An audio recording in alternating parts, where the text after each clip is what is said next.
you get. You just have a prompt. You won't have anything right here when you first start up, and you can use like your Google sign in. You can use a username, password, etc.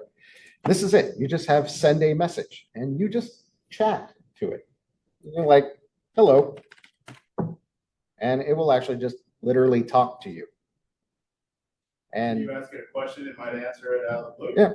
So what would you like to take up on a 3/4 inch Oh man. EMT conduit? Oh jeez. What is the take up on a 3/4 inch 3/4 EMT EMT conduit bender? conduit bender?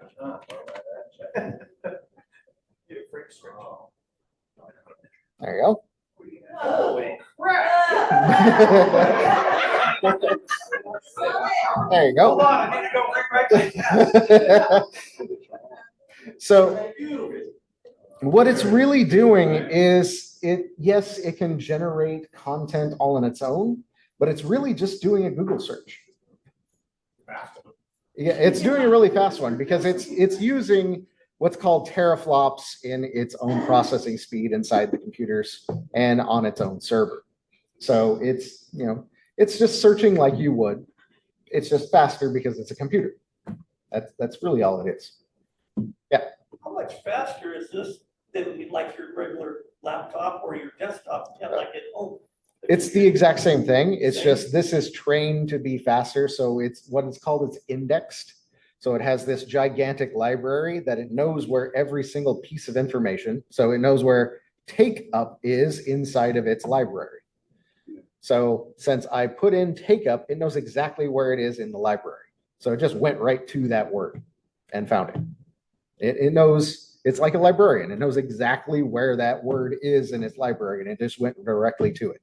There's no spinning wheel. No spinning wheels. It's like you have your own librarian at the palm of your hand, and you can go find it. Crazy. Hey, you're making my nervous. Okay, so you have all of this at the palm of your hand, and you can actually put it on your phone. And I have it on my phone as well because I like to cheat while I'm in class and ask ChatGPT things while my students are doing questions, just for the fun of it. So is it a free app? Yes, it is a free app. I have it tied in with my batestech.edu. That way, we can ask it specific things and all that stuff because it saves all of your questions on this left-hand pane. And there's a reason for that. Yeah. We just got training on record keeping. Yeah. If you're using the base, what part of record keeping would we do? For that kind of record keeping, I don't know if I honestly don't know. I asked you that, I set you up for that. Yeah. Yeah, I would ask ChatGPT. You could probably ask ChatGPT that. It's content generation for assignments and stuff like that. You'd probably have to keep those, but that is right here. So sorry, AI training for instructors. Look at that.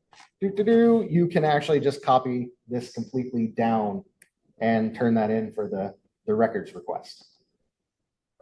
So, but that saves it all. So if you have this assigned to yourself as like your batestech.edu, you get this no matter where you're at.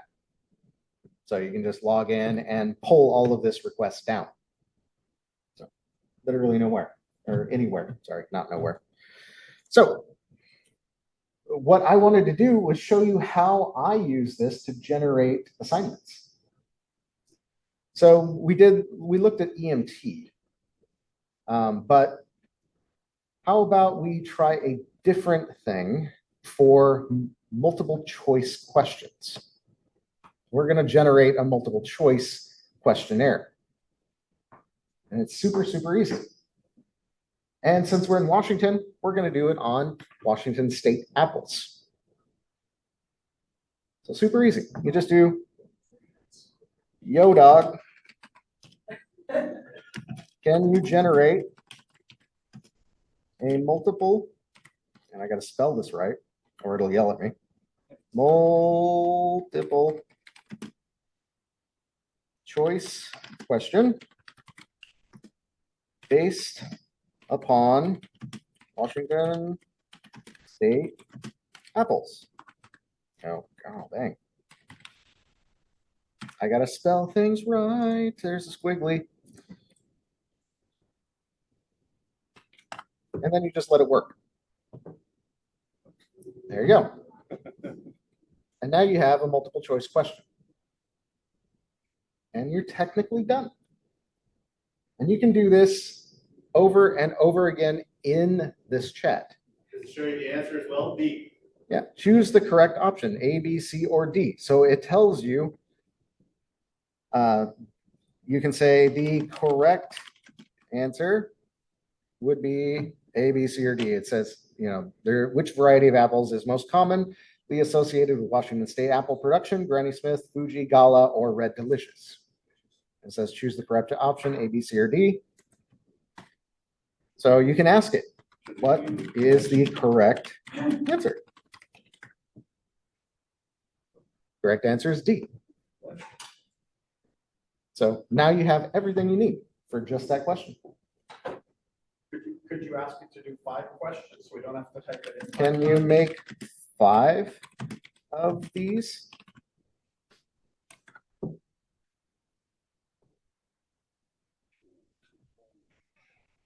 And now you have 5. Yeah. What if you have a chapter from a textbook? Can you take that chapter, turn it into text, place it in here, and then say, right? As long as it's within the 2001 timeframe, it will go out, find it, and make it for you.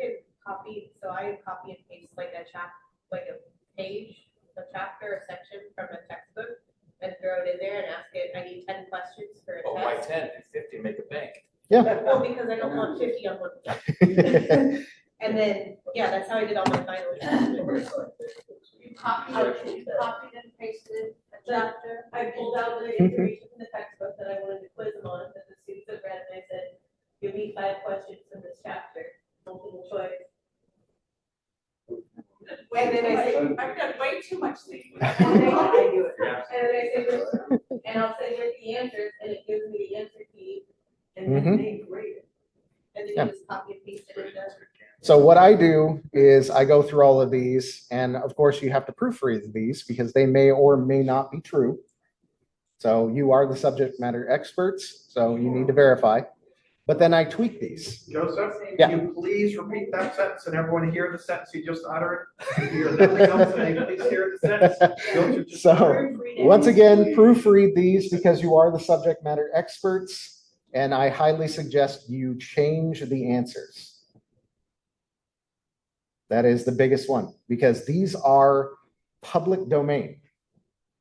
So Once you create these are in ChatGPT's memory banks. So they can just ask the exact same question to ChatGPT and get the correct answer. So copy these down, put them into your bank, change the answers, or even change the question and answers because they did most of the work for you. And then now they can't ask ChatGPT that exact same question.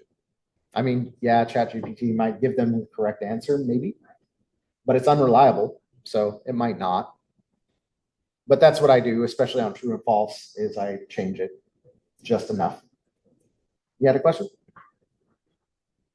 I had a thought about my PowerPoint presentations that I teach with. Mhm. Would make creating a test really easy. Mhm. How do I point this at my presentation and just have it come up with a quiz?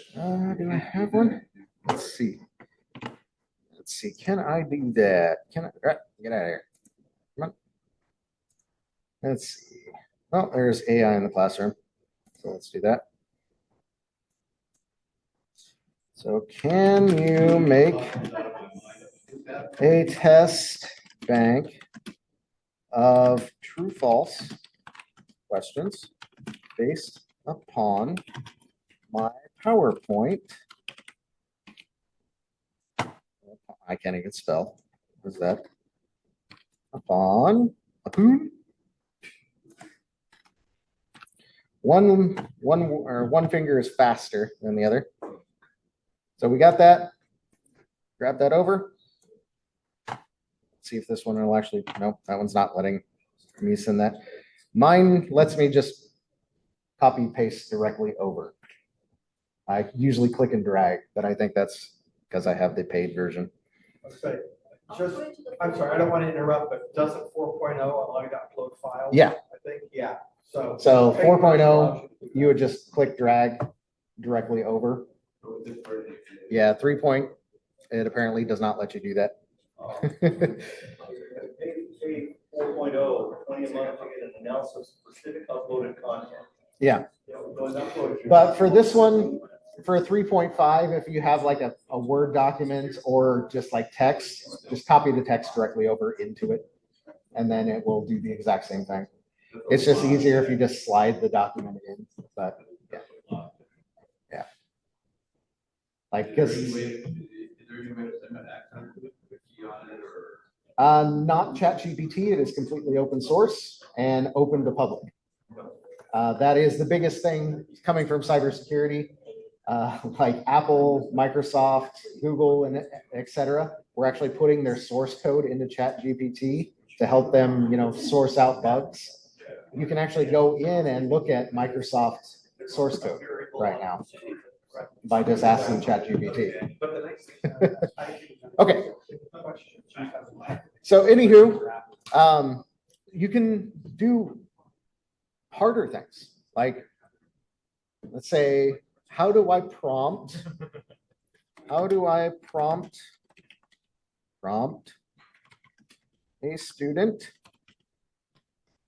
student to write a 5-page essay about cat paws? I actually got to spell that right. There we go. You just ask it questions like that, and it will give you everything you need to know in a nice bulleted point that you can just translate directly over into your actual assignment.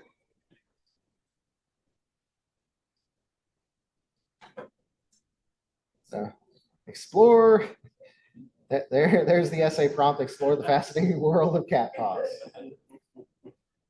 So that's, the prompt for your students. Yeah. I'm sorry, I missed it. Yeah. But did you create questions out of that, what we just did earlier? Oh yeah, there's the five questions, just right straight across. And then there's I just asked it, can you prompt students to write a 5-page essay about cat paws? And it gives you an entire thing about cat paws. And so all we have to do is copy and paste that, and then we Yeah. distribute it out to our. Now there's one thing one thing I'm talking about in here that you need to be aware of is anything in here must be done inside that chat. So if I click over here in a new chat and say, can you change multiple choice question 4, it has no idea what I'm talking about. It says it can help me, but it doesn't know what I'm talking about. Give us a specific title. Yeah, because this is a completely new conversation. Also, sidebar. Yeah, and see right here, it says change MCQ number 4. That is a completely new prompt, a completely new conversation. You can think of it as a brand new chat bot that you're talking to. Yeah. The one that we were actually talking about was right here, apples, common variables. So if you ask it that same question. Yeah, and go copy. Paste. And now it's hanging there. Oh, there's an error generating. Uh-oh, now I got an error. Come on. There we go.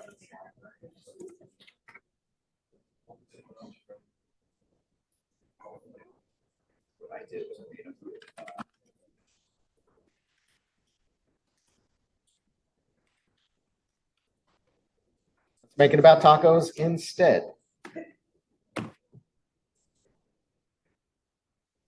And then it just automatically modifies question number 4 for you. Currently Mexico.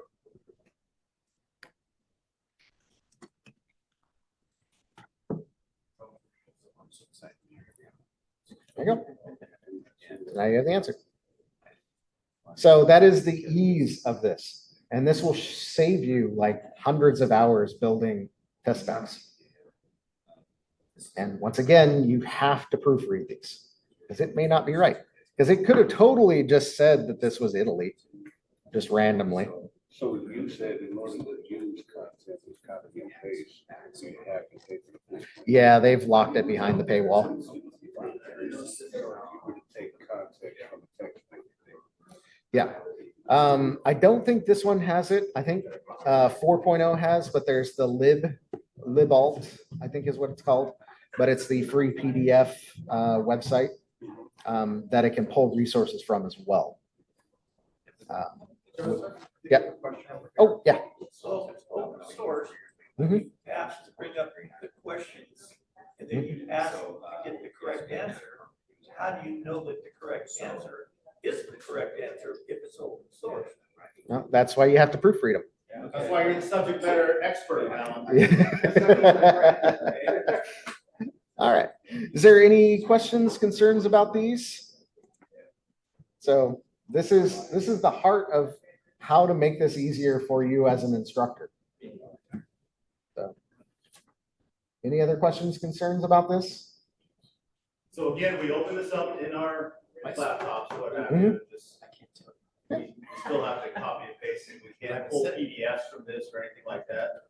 Yeah, if you don't want to pay for it to get the nice drag and drop, you can just literally pop into a Word document, like 7 steps of effectives. You can just do like and copy paste and then pop it in there.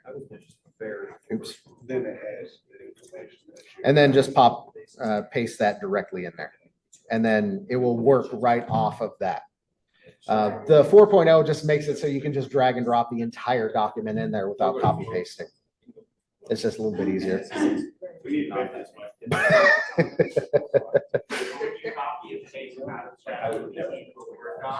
Yeah.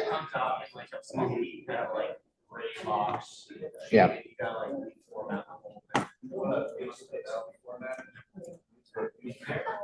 So what I do on there, yeah, you can just, I unmuted myself there. Joseph, you have a chat. What you got with that? Okay. Got it. So what you just do is you right click on there and you paste without formatting, or do keep text only. So right click, keep text only, and it posts all of that. Yeah. Hold on, Brian, I like- before we go, we've got 2 people who just asked questions in chats. Okay, it's relative to this stuff. Okay, yeah, go ahead. I just want to make So sure. what I do is, if you do that formatting, you may fall into compliance, like, okay, I'm done, but when you got to reformat, you're looking through it to see if it's lying to you or cheating. So that's one of the things that I do. So the difference between ChatGPT and Google Bard is OpenAI is ChatGPT and Google Bard is Google's version of ChatGPT. And then ChatSmith, I don't think it's actually called ChatSmith. Let me see what it's actually called. No, it's literally called ChatGPT on the phone. Pardon? Oh yeah, it'll straight up lie to you.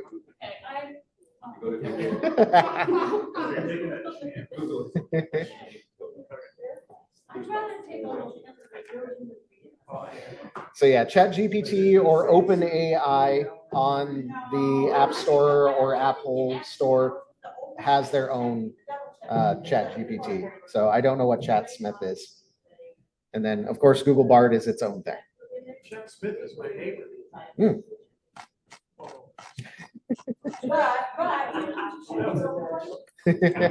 But that's it. That's pretty much how you do that. Hey, guys, can I have our focus back on Joseph? Yep, no worries.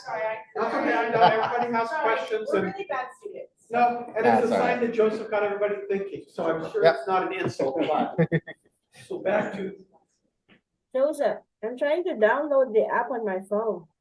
then it's open source, so we have to go as instructors, do our own homework to make sure the answers. I saw a thing yesterday that said there's going to be a creation of about 250 million jobs for AI people to do the analyzing. Sure. And this is probably this right here, what you're talking about for perfect. Roughly, yeah. answers. For cybersecurity, I can't speak for that specifically, but by 2030, there's going to be worldwide 330 million jobs. So, and almost all of them are going to be AI driven. So you need to know AI. Only. That's what we do. We look at logs. That's like 60% of cybersecurity is looking at logs. And you utilize AI to filter all of those logs, but you still need a human to see if that's what's called a false negative or a false positive. So you need eyeballs still on everything that the AI is doing. Will it go off voice command? For instance, if a student is in the classroom and you know I'm what? giving that lecture, recording me, and so they can, kind of see on their phone. Don't know if If I ask a accessibility question out on here. I have not played with accessibility. Okay, class, little Jimmy, go ahead and answer this for me. I don't know if it has accessibility on here. That is a good question. I don't actually see any accessibility on this one. So, They certainly would have that ability if they. Let me see. Their computer that way, because that's just- what was the question there, Emily? I'm trying to download it on my phone, and we have a lot of choices here. The one I installed, it says Charles Lee, ChatGPT. I guess it's not that one. Yeah, let's. So like on your phone, you can just hit like on mine, I can just hit my microphone to where I use my text to speech anyway, and it's in ChatGPT. So yeah, you have your phone. ChatGPT doesn't have it built in, but your phone has it. Yeah. So Google Play, that's the icon for OpenAI. Let's see. Bard does have the voice for it. So let's see. Apple Play. I think I got it. It's the other one. Then ChatGPT. Oops. Apple Play. I don't know what the Apple Store is.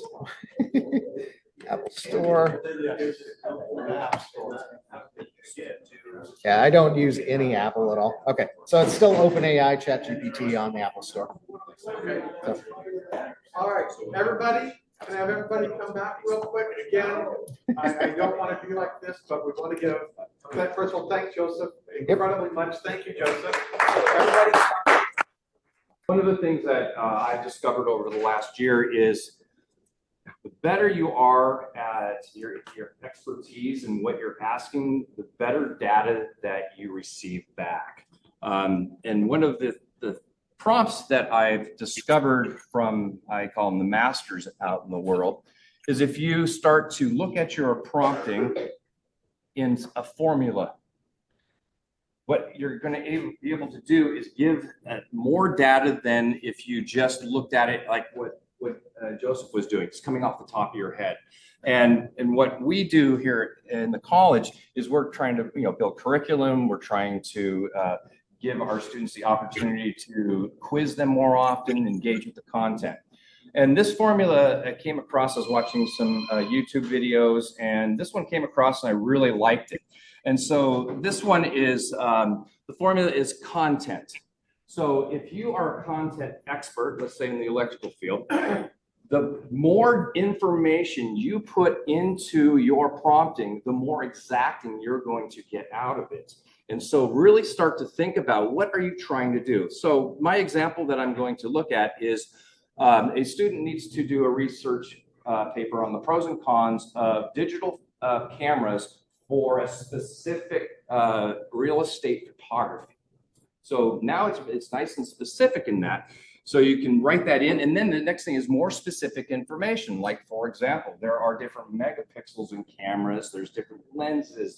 There's different settings that you can buy with more expensive cameras. So the more information that you can put into the specifics of it, the better the query is going to be.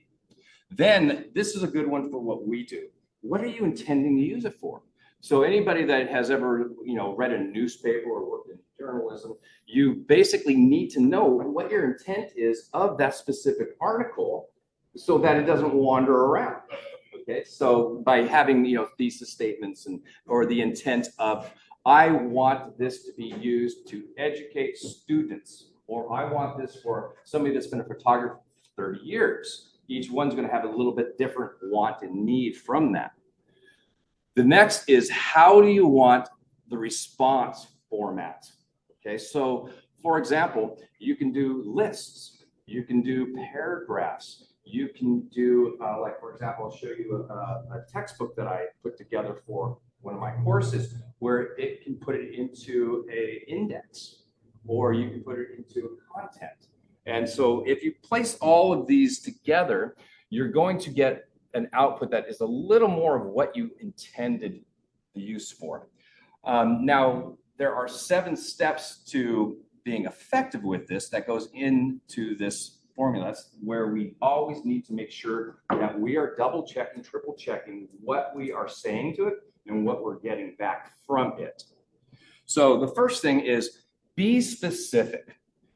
If the more specific you are with what you are going to be doing, like for when Joseph made the Washington State apples, that's very specific. He didn't use the word fruit. He didn't use the word in the world. Okay, he wanted it in a specific area. So the more specific you get, the better the data that's going to come out. The next is state your intent. What are you intending to use this for? Like, for example, I really love this for writing emails, because all I wanted to do is say, hey, supervisor, I'm not going to be here in today, but I want it to be a little more friendly. So what I can do is I can say, please write my supervisor a friendly email telling them that I will not be in today and that I will be filling out my leave form before the end of the day. And then it's going to write a really nice email. Also, what you can say is, and keep it short, and you can be specific. Keep it within 150 characters. Okay, and it's amazing. I played around with one where I said, please write this for me, and it was just forever. I don't know how many pages, because I didn't even count. And I said, no, I want it in 1 page. And it went, boom, 1 page. And I said, 1 paragraph, boom. And I went, can you do it for 120 characters? And it just kept narrowing it down. After 120, it became nonsensical. It was like, okay, I'm just going to start removing words. No, again, it doesn't make sense. The next is. I went through so many deeds. Yeah, there you go. That's funny. Okay, the next, and you saw Joseph, spelling. It is important. Making sure that you're spelling things correctly and making sure you're using the proper terms and jargon if you're in a jargon industry. The more specific you are and the cleaner you are. So one of the things is I'm not a great speller. That's why I went into imagery. So what I'll do is I will do all of my prompt generation in Word, spell check it, make sure it's all looking good, and then bring it over into the ChatGPT. So it's at least spelled right. So I like to do it that way. The next is direct how you want the output. Okay, do you want lists? Do you want paragraphs? Do you want pages? Do you want a textbook? Make sure that you're telling it what it wants, because it's just like any time you are a supervisor and you have people working for you, the more specific that you can give them, the better the work is going to come back. So for example, if I just look at you and say, can you go wire my house, and walk away? Okay, right? But if I can say, hey, I need a new outlet right here, and you go, okay, that's good, I can put an outlet there for you. So you really want to make sure that you're generating your output. Second, follow-up questions, okay? Be Socrates, okay? The Socratic method. Keep asking it questions. Keep asking it questions. Get it to the point where it says, okay, I'm going to give you what is not right. Because now you can say, okay, that's not right, and I know it's not right. So prompted it to the point where it started to tell you the bad stuff. Or what you can also do is ask up follow-up questions. Like, for example, I have a textbook that I put together, and it's on marketing communication for digital media and advertising. And I asked it to make a case study for a Ford television commercial. And it literally made up bogus information. And I knew that, and I'm looking at it, I go, no, that's not correct. So I started asking some questions. Where did you find this? Okay, and it gave me a publication that you can go into Google, type it, and it doesn't exist. Okay, because it's trying to say, well, I'm helping you, I'm trying. And how many people have ever had employees that would do that to you? Okay, so just treat it like it's an employee, and believe but verify. Trust you, but I'm going to verify it. So that's a good thing that you should always verify. And then experiment with different phrasings. If you're not getting what you had, it's the old Google days. Remember when Google started, okay, and you had to learn how to communicate with Google to get what you wanted. The more specific you are, the better the information is going to be and the cleaner it's going to be. The last one, last one of that is make sure you fact check. As I said, it will tell you what it thinks you want to know and want to hear. Okay, so it's a 3-year-old and it wants a cookie, and it will tell you whatever it's going to get that cookie. So just remember to check it and make sure that you're getting what you want and you're getting clean information. So back to that formula. So what I did here is I started with the context. I said, you know, when I started doing this a year ago, I would ask it, what is the best DSLR? DSLR is a digital single reflex camera, still camera. And I was doing that, and it would just start giving me random stuff. You know, oh, I think the Canon, and then you ask, you know, another brand, give you the Nikon. Well, which one's better? Oh, it's a Canon. It's a Nikon. So you just didn't really get what you wanted. But a better way to do it, and I'm not saying it's the best way, is what brand and model of DSLR is the most used in commercial real estate photography and why. Okay, and that's going to give you a little more solid information back on. Now we'll go to the intent. In the beginning, what I would do is to purchase a DSLR camera. But a better one, this information will be used to evaluate the pros and cons of a DSLR camera. So the best camera can be purchased for commercial real estate photography. Because as you said, go here, sorry.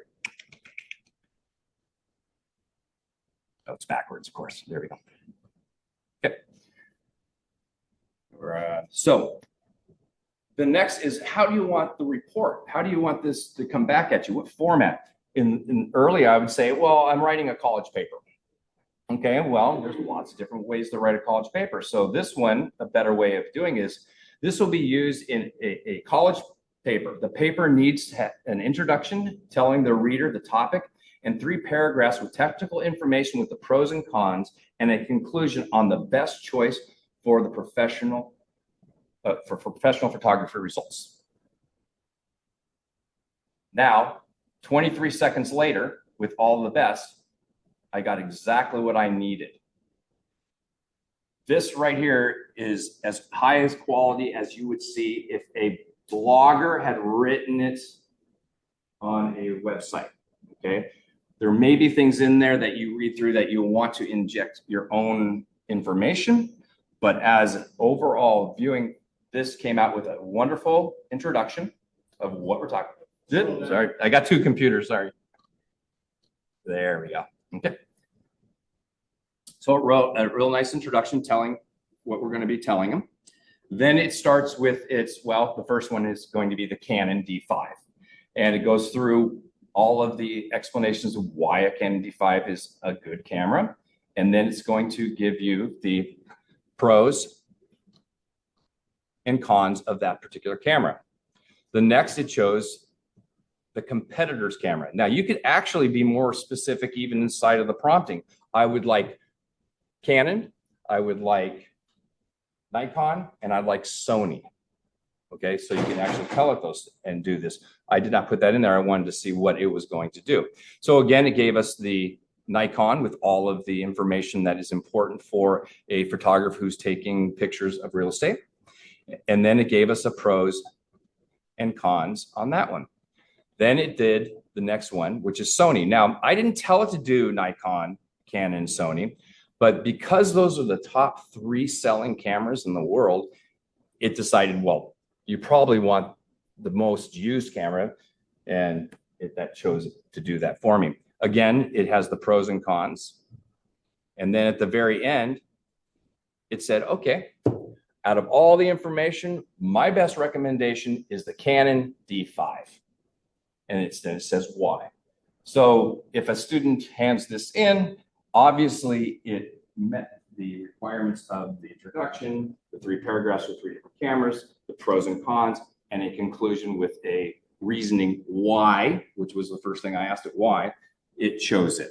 Now, this is great, but this is no different than if you purchased a magazine back in the 90s in photography and somebody in New York wrote this article to convince you to purchase the Canon.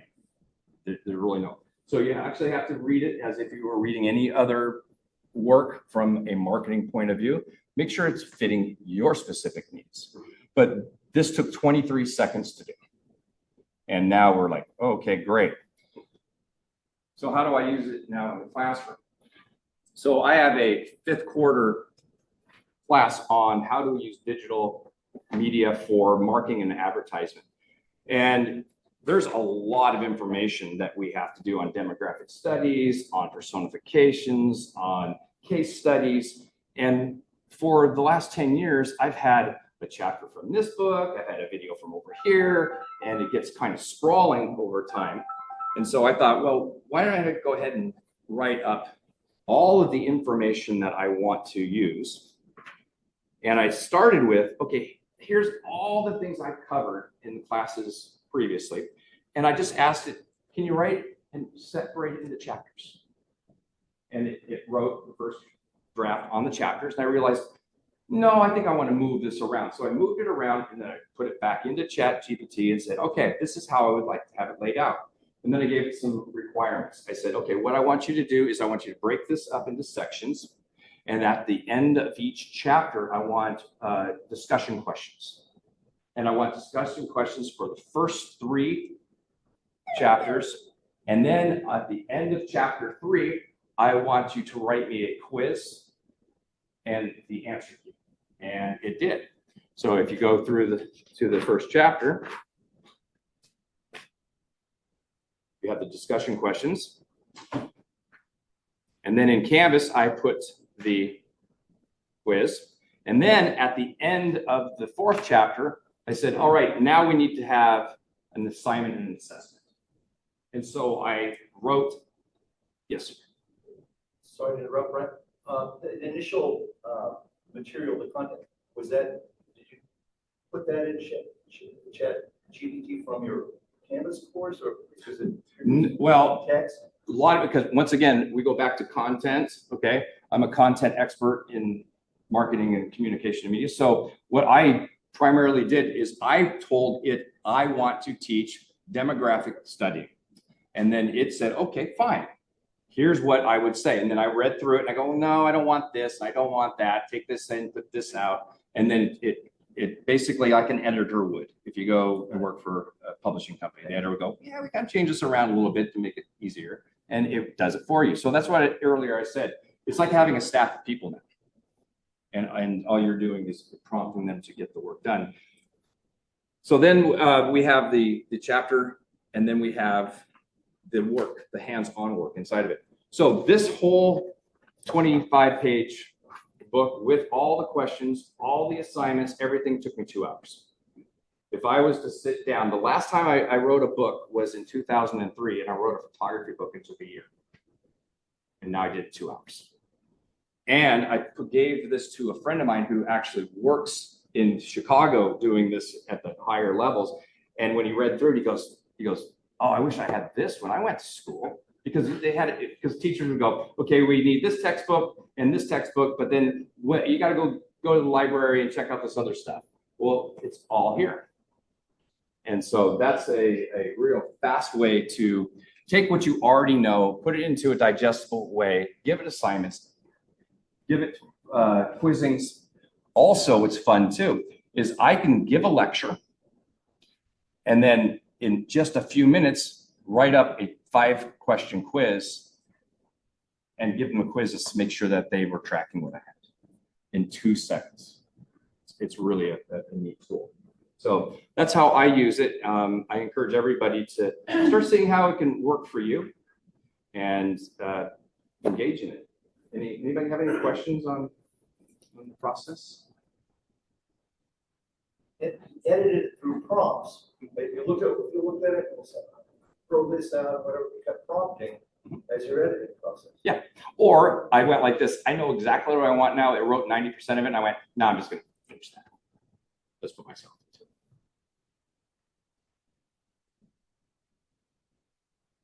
Okay. Can we please give our fabulous?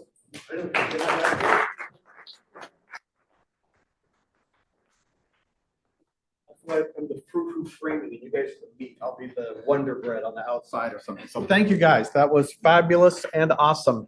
Let's do a couple of quick announcements.